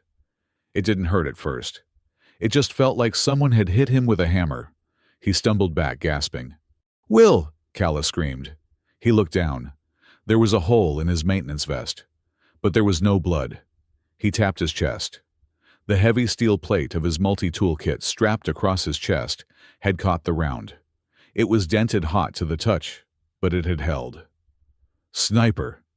Seraphine's voice rang out from above. She dropped from the shadows, landing in front of Will and Calla. Her armor sparked as a second round slammed into her shoulder pauldron. She didn't flinch. High tier, Seraphine pointed. Platform 4, he is using a thermal scope. Will squinted. Far above, a glint of metal. A physical shooter. Rafe had sent a human assassin, knowing the drones might fail. We are pinned, Calla said, pulling Will behind a structural pillar. If we move to the ladder, he has a clear shot. We don't take the ladder, Will wheezed, his ribs aching from the impact. He looked at the massive turbine blades spinning below them. Will, Seraphine said, glancing at him. Do not tell me you are thinking what I think you are thinking. The updraft, Will said. The cooling vents open in 2 minutes. When they open, the pressure release creates a vertical wind stream of 100 miles per hour. It goes straight to the roof exhaust. We ride the wind, Calla asked, her eyes wide. Without gliders. We have gravity boots, Will said. And we have Seraphine. She can steer. This is madness, Seraphine said. But she was smiling. It was a terrifying, feral smile. I like it. 2 minutes, Will shouted. We have to hold for 2 minutes. The sniper fired again. The bullet chipped the concrete pillar inches from Will's face. Concrete dust sprayed into his eyes. Nixara would be jealous that she is missing this, Seraphine said.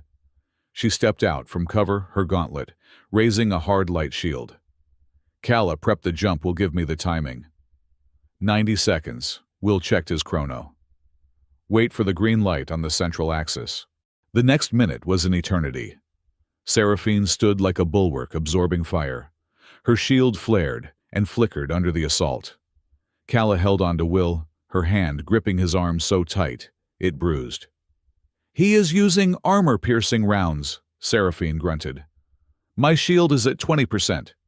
30 seconds, Will yelled. Get ready to jump on my mark. He looked at the central column. A small indicator light turned from red to yellow. The turbine blades began to pitch, changing their angle. The roar deepened, becoming a howl. 10 seconds! The sniper adjusted his aim, realizing their plan. He targeted the gantry supports. Bang! Bang! The metal groaned. The floor beneath them tilted. Now! Will screamed as the light turned green. Jump! Seraphine commanded. She grabbed Will by the back of his vest. Calla grabbed his arm. Together they leaped off the gantry straight into the center of the shaft. For a second, they fell. The darkness swallowed them.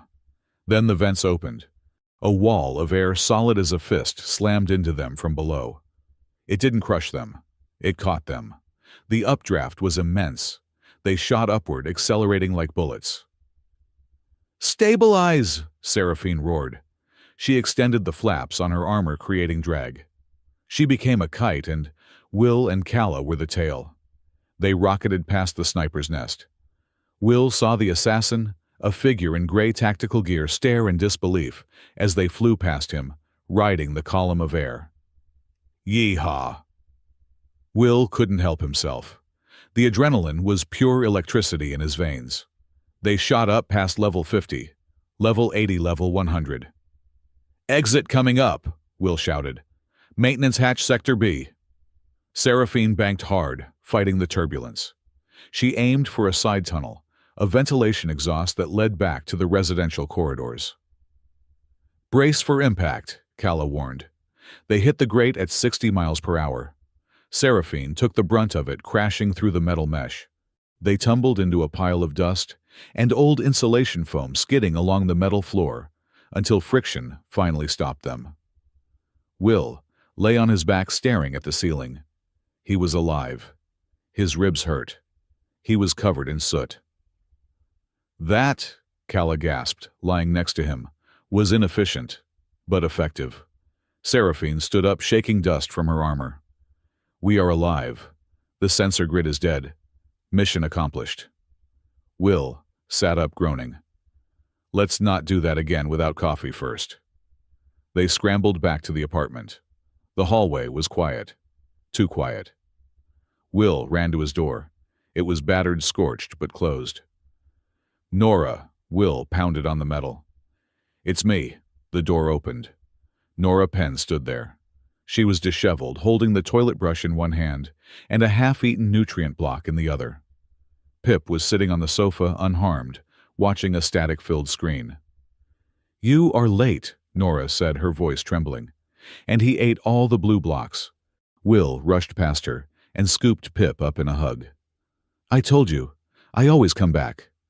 Pip buried his face in Will's neck. "The lights went out," the boy whispered. But Nora sang a song. It was bad singing, but it helped. "Hey," Nora protested weakly. Nixara stepped out of the shadows of the kitchen. She looked bored, but her knives were drawn. "You cut the feed. Good. The drones outside just stopped. They are hovering like confused bees." "Rafe is blind," Seraphine said, entering the room and locking the door behind her. "But he is not deaf. He knows we are here, and he knows we just embarrassed him."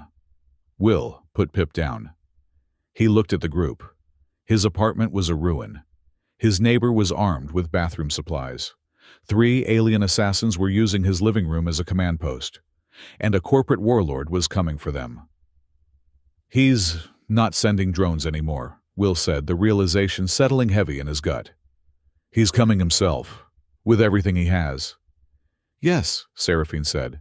She walked to the window and looked out at the storm-lashed city. The neon lights were flickering, confused by the blackout Will had caused. "The sensor blackout bought us maybe an hour before he reroutes the hard lines." Seraphine turned to face them.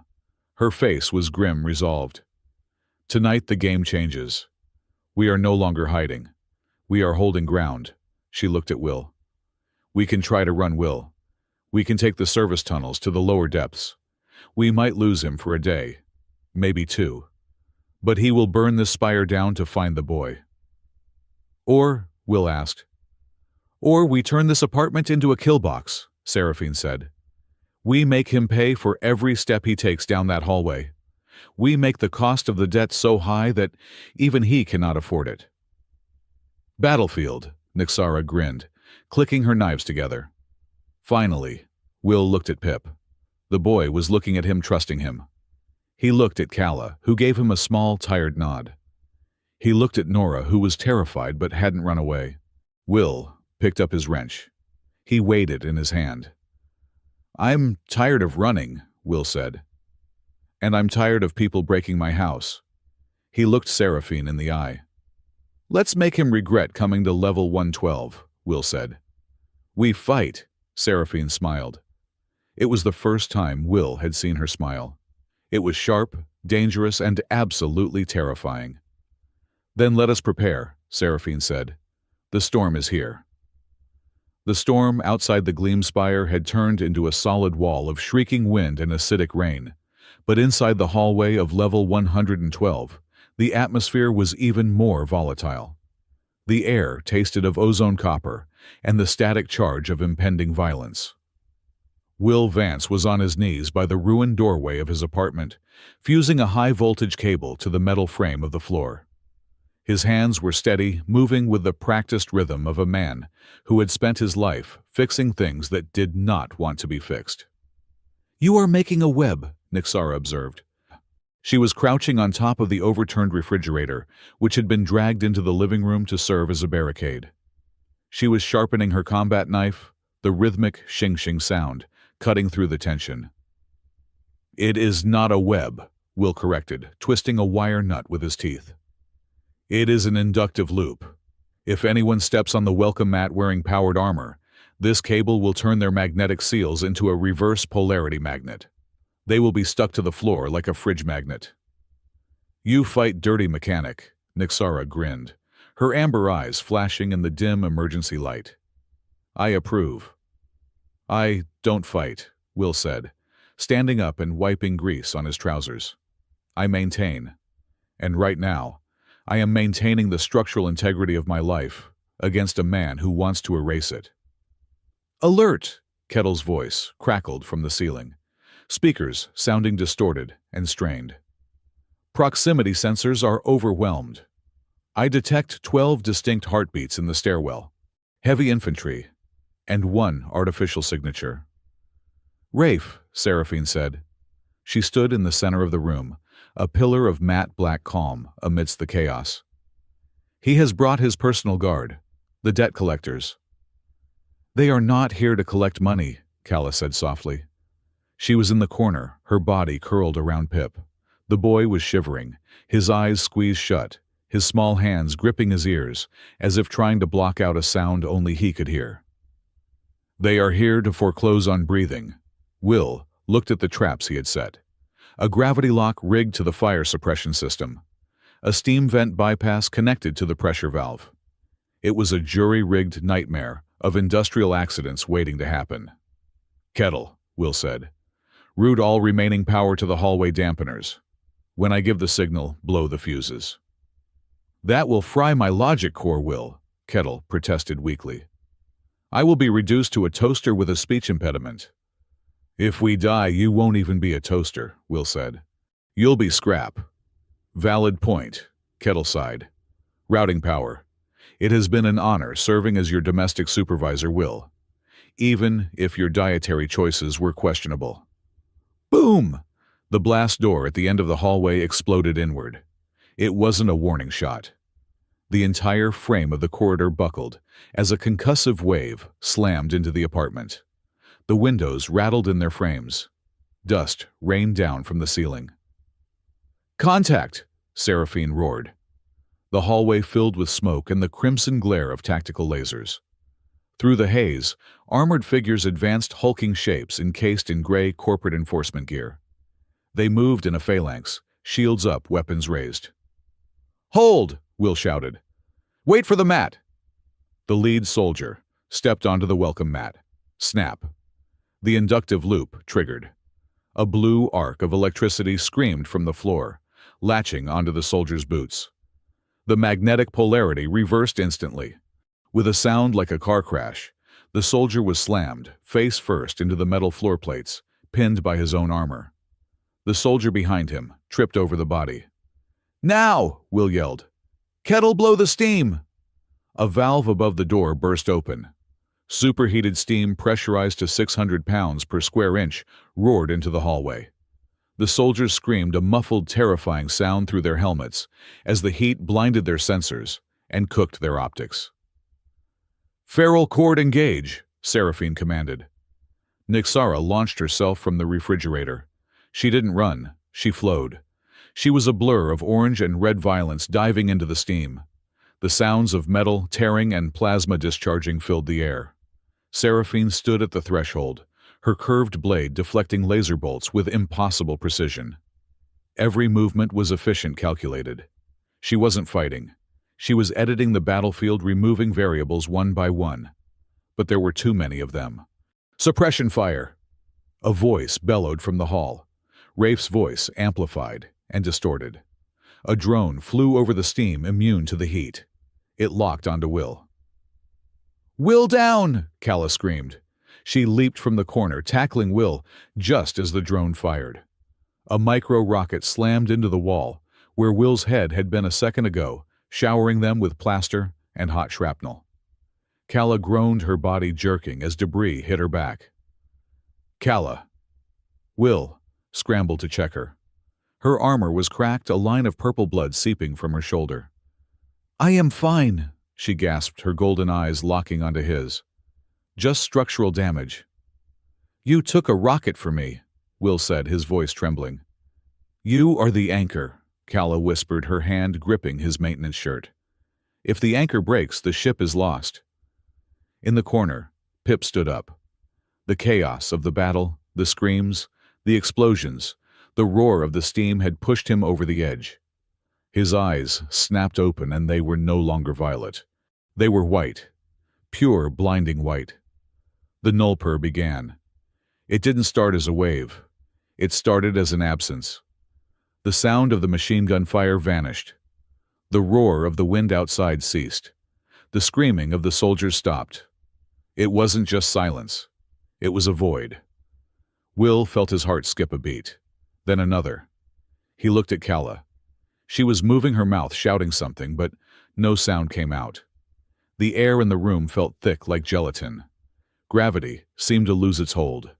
Small pieces of debris began to float. Pip was levitating a few inches off the floor. His mouth was open in a silent scream, his small body vibrating with terrifying energy. He wasn't just dampening sound. He was dampening reality. Will felt his memories begin to slip. He looked at the wrench in his hand, and for a second, he didn't know what it was. What is this tool? Who am I? The soldier, pinned to the floor in the hallway, stopped struggling. His eyes went blank behind his visor. He had forgotten why he was fighting. The drift, Calla's voice echoed in Will's mind, not through his ears, but through the bond on his hand. The mark was burning like a brand. He is erasing the context. Will you have to anchor him? He is dissolving. Will fought the fog in his brain. He looked at Pip. The boy was becoming translucent, his edges blurring into the white light. Pip. His name is Pip. I found him on the railing. I need to catch him. Will forced his body to move. It felt like walking through deep water. He crawled across the floor, ignoring the floating debris, ignoring the soldiers who stood like statues in the hallway. He reached Pip. The energy field around the boy was freezing cold. It burned Will's skin, blistering his fingers. "Pip!" Will screamed. He couldn't hear himself, but he felt the vibration in his throat. He grabbed the boy. He pulled the small, vibrating body into his chest, wrapping his arms around him. "I have you." Will projected the thought, pouring every ounce of his stubbornness into the bond. "I'm here. We are in apartment 112B. I am Will. You are Pip. We are real." The white light flared blindingly bright, and then snap. The silence broke. Sound rushed back into the room with the force of a thunderclap. The air pressure normalized. Gravity slammed everything back to the floor. Pip collapsed in Will's arms, sobbing. The soldiers in the hallway groaned, shaking their heads, disoriented. But the doorway was no longer filled with steam. Standing there, stepping over the bodies of his confused men, was Rafe Calder.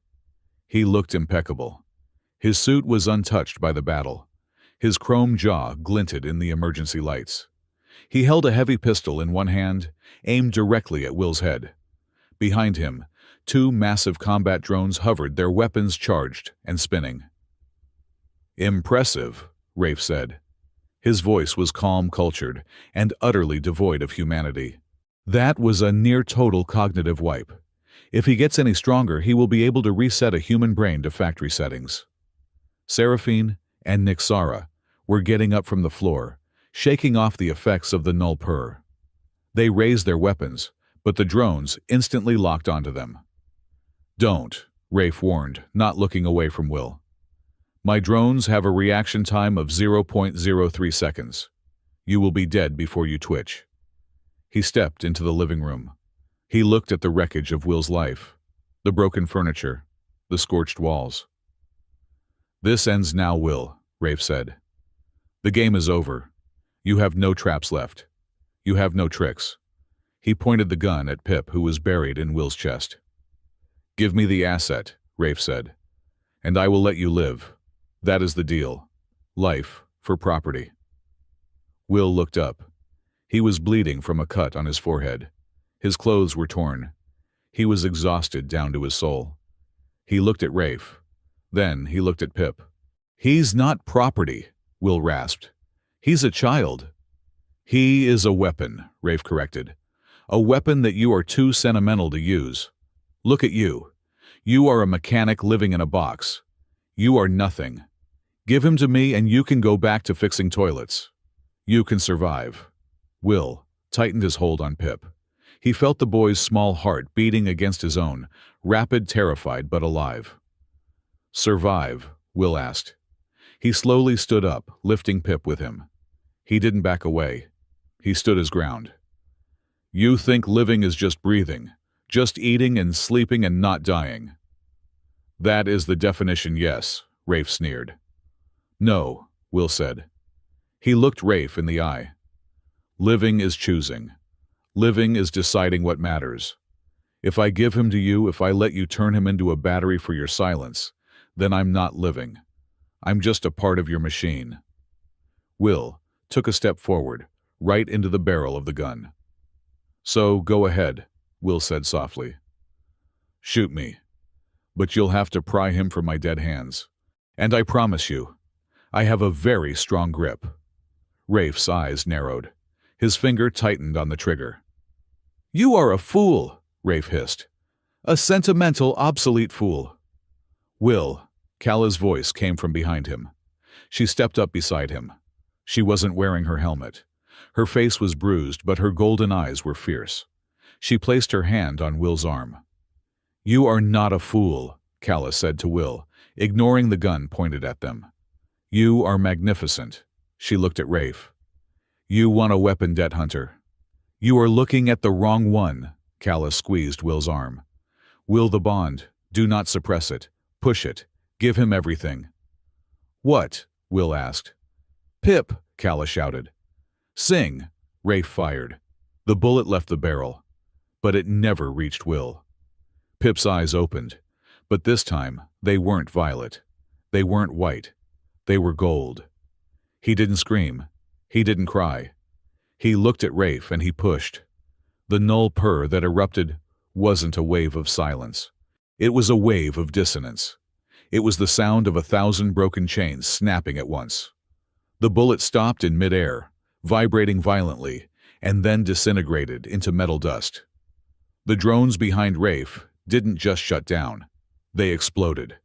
Their power cores overloaded, instantly showering the hallway with sparks. Rafe screamed. He dropped the gun and clutched his chrome jaw. The prosthetic was vibrating, heating up. The technology that kept his face together was rejecting the signal. "Make it stop!" Rafe shrieked, falling to his knees. The noise, it burns. Pip wasn't hurting him. Pip was simply broadcasting a frequency that technology couldn't process. It was the frequency of pure chaotic life. "Seraphine!" Will shouted. Now, Seraphine moved. Without the drones to check her, she was a goddess of war. She crossed the room in a heartbeat. She didn't use her blade. She used her gauntleted fist. Crack. She struck Rafe across the face, shattering the chrome jaw and knocking him unconscious before he hit the floor. The null purr faded instantly. Silence returned to the room. But it was a normal silence, the silence of aftermath. Pip slumped against Will asleep, before he even closed his eyes. Will looked around. The drones were smoking wreckages. Rafe was out cold. The soldiers in the hallway were groaning, trying to reboot their armor. "It is done," Nixara said, kicking Rafe's pistol away. "The loud man is quiet." Will sank to the floor, holding Pip. He let out a laugh that sounded suspiciously like a sob. "We did it. We actually did it." He looked at Calla. She was smiling at him, a soft, tired smile. "You make me want to be more than a weapon, William Vance," Calla whispered.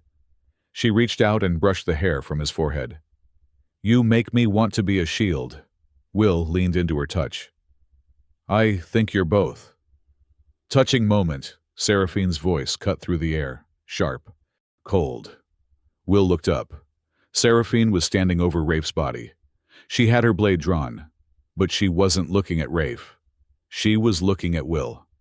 And for the first time, Will saw something in her eyes that chilled him more than the storm outside. It was regret. "Secure the prisoner," Seraphine said to Nixara. "Tie him up, and call the Spire authorities. Tell them we have a confession recorded on his own internal drive." "And the human?" Nixara asked. Her voice was uncharacteristically quiet. She didn't look at Will. Seraphine turned to face Will completely.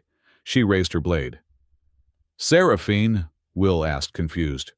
"What are you doing? It's over." "The mission regarding the debt hunter is over," Seraphine said. "But the mission of the feral court is not." Calla stepped in front of Will, blocking Seraphine's path. "No, Seraphine. Do not do this." "Stand aside, Calla," Seraphine ordered. "You know the law. You know why we were sent." "What law?" Will stood up, still holding the sleeping Pip. "What are you talking about?" "You think we came here to save the boy?" Seraphine asked. Her voice was tight, as if the words hurt her. "We did. But we also came for you." "Me." "The feral court does not allow crownlings to be bonded to other species," Seraphine said. "The bond the mark on your hand is considered a security breach, a flaw. A human with access to the null purr is a variable we cannot tolerate. History has shown that anyone who controls a crownling eventually tries to use them, to become a tyrant." Will stared at her. The realization hit him like a punch to the gut. "You didn't come to rescue me," Will whispered. "You came to judge me." "We came to execute you," Seraphine corrected. The orders were clear. Retrieve the crownling. Eliminate the leak. Will looked at Nixara. The large warrior looked away, studying the floor. "That's why you challenged me," Will said to Nixara. "You wanted to see if I was power-hungry." "I wanted to see if you would fight for him," Nixara mumbled. "Or if you would use him to fight for you." "And that's why you were so cold," Will said to Seraphine. "You were waiting for me to slip up, to try and sell him, or use him." "Yes," Seraphine admitted. She looked at the blade in her hand. "If you had handed him to Rafe, if you had hesitated for 1 second, you would be dead right now. If you had tried to weaponize him, you would be dead." "But I didn't," Will said. "No." Seraphine lowered the sword slowly. "You didn't." She looked at Calla. "Calla saw it first. She argued for you. She said the bond was not a chain but a lifeline." "It is," Calla said firmly. She took Will's hand, the one with the mark. "Look at the data, Seraphine. During the final surge, Will did not direct the power. He did not aim it. He just held the boy. He took the recoil so the boy wouldn't burn out. That is not the action of a master. It is the action of a father." Seraphine looked at Will. She looked at the battered mechanic who had rigged his own home to explode, rather than give up a child he had met 2 days ago. She sheathed her sword. The click echoed in the silent room. "The feral court values logic," Seraphine announced formally. "Logic dictates that a leak must be sealed. However," she looked at Rafe, trussed up on the floor, "logic also dictates that a fortress needs a commander, and a crownling needs a guardian." Seraphine knelt. It was a shocking gesture. She knelt on one knee, bowing her head slightly to Will. "The judgment is rendered," Seraphine said. "William Vance, you are no longer a leak. You are designated as keeper." Nixara let out a loud breath of relief. "Oh, thank the moons. I really did not want to kill him. He makes terrible coffee, but he is funny." Calla turned to Will, her eyes shining. "You are safe." Will sank back onto the sofa, his legs finally giving out. "You guys are complicated house guests." 2 days later. The storm had passed. The sky outside the balcony, now repaired with reinforced steel, was a clear, bruised purple. The air scrubbers were humming, finally clearing the smell of ozone and burnt wiring. Rafe Calder was gone. The authorities had taken him along with the damning recordings from his own drones. He wasn't dead, but in the corporate world being stripped of assets, and reputation was a fate worse than death. He would spend the rest of his life in a debtor's prison, listening to the silence of his own irrelevance. Will stood on the balcony holding a mug of coffee. A new coffee maker sat on the counter, inside a gift from Seraphine paid for with confiscated operational funds. "It is quiet," Calla said, stepping out to join him. She wasn't wearing her armor. She wore a simple tunic, one of Will's old shirts that she had modified. She looked softer, but no less dangerous. "Yeah," Will said. "Quiet is nice, when it's not trying to erase your memory." Inside the apartment, Pip was sitting on the floor, playing a board game with Nixara. Or rather, Nixara was trying to teach him how to cheat at cards, and Pip was laughing. Seraphine was by the door, calibrating a new security system. She had decided that the apartment's defenses were insulting and was upgrading them to military standards. "So," Will said, looking at Calla. "What now? The mission is over. Rafe is gone." "The mission has changed," Calla said. She leaned against the railing, the new unbreakable railing. "Pip cannot go back to the feral court. He is too unique. And you are the keeper. You cannot be separated from him." Meaning we are not leaving," Calla smiled.